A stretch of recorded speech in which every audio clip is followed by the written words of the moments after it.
The stock market is something I tend to watch very closely, believing that it's never really a set it and forget it kind of thing. While Warren Buffett, arguably the best investor to ever live, is well known for buying value companies and holding them either indefinitely or for decades, and certainly while that strategy works, I like to make frequent adjustments. Welcome aboard. This is the Springboard. We'll talk about money. We'll talk about politics. We'll talk about what's going on in the world. I'm an opinionated guy. You can like me, hate me, love me, or absolutely abhor me. I'm sharing my opinions where they are welcome, and especially where they are not. You see, the thing is that if you've been paying any attention at all to the stock market, even despite all of the economic problems plaguing the nation, the current bull run that we have been enjoying has been one of the longest bull runs in history. There's a lot to suggest that a lot of the markets might be overbought. Yet at the same time, P/E ratios aren't the highest they've ever been. Still, the markets continue to enjoy new all-time highs. Real quickly, let me just interject here with my little disclaimer.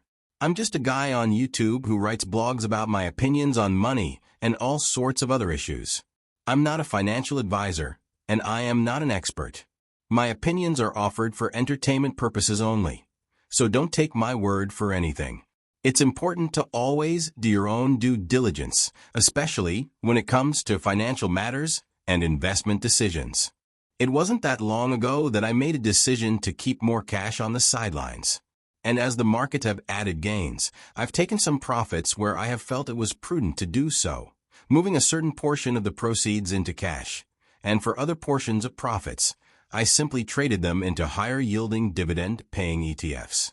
Of course, inflation was a consideration for some of my movements into cash. When the Fed raised interest rates, many high-yield savings accounts, such as Ally, began offering rates as high as 5%, and CD rates were higher as well. So, not only were cash positions a good way to continue to be offered a fair rate of return, it also mitigated some risks obviously associated with the stock market. I was also still able to participate in the bull market by adding shares to various ETFs. While for obvious reasons, it would not serve any purpose to explain my overall personal strategy, the one thing I can say is that what I look for is balance. I want to maximize my gains, but also reduce my risk exposure wherever possible. But that brings me right back around to this long-term bull run and record highs we've been enjoying. While I have long said that, technically speaking, the stock market has only one direction, and that direction is up, it doesn't mean that it won't go down before it reaches new peaks. In other words, markets do crash, and sometimes they crash very hard. We can look back to the most recent financial crisis that shook the economy and sent markets reeling downwards nearly 60%. Crashes can be financially devastating, wiping out untold amounts of wealth very quickly. But whether or not you actually lose money depends on what you have invested in and how you react to what happens. On top of that, what ultimately happens to your own wealth depends on how prepared you are at all times to make adjustments. That's where cash and risk mitigation comes into play. You might think of the stock market as a wild roller coaster ride. Your cash position is the seatbelt that keeps you in the railcar as it navigates the loops. I mentioned that what you invest in is also an important consideration when crashes happen. You only lose money in a falling market if you sell your shares. That is to say, if you are invested in high-value, strong businesses, what happens in the market will drag down their share prices along with the rest of the market. But ultimately, they will also be the business's best position to ride it out and come back bigger and stronger than ever. A strong cash position also affords you the opportunity to ride the crash as well, and serves as a buffer between what happens in the markets, and offers you better flexibility in making more sound investment and financial decisions until things stabilize. For example, if you have a strong cash position when the markets do tumble, it becomes less necessary to sell shares of strong companies in your portfolio to pay for things that certain profits and dividends might have otherwise covered when the markets were working in your favor. But it also offers a major opportunity many others might not have. That is, you could buy shares of strong businesses at rock-bottom discount prices, massively driving down your cost basis, meaning that when the markets do go back up and reach those new peaks, and they will, your shares will have less catching up to do, and will gain at higher percentages.